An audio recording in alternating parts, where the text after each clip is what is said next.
How to contact seller on Shein. Hi guys, welcome to our channel. Let's begin. In this video, I will guide you on how you can contact seller on Shein. For this, open up the Shein app on your device. Make sure to sign into your account. If you do not have this app, you can head over to Play Store or App Store to download and install this. Now, tap on the Me button at the bottom right corner of your screen.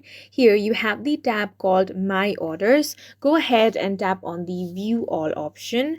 Now all of your orders will be shown over here. You simply want to open up any order in this way. Now you're going to find the order details including the seller information. So all you want to do is tap on the seller. Then you will have the option to contact seller over there. So go ahead and tap on that. Now you can easily message the seller and contact them regarding your order. And that's it for this video. If you found it helpful, please make sure to hit the like button and subscribe for more videos like this.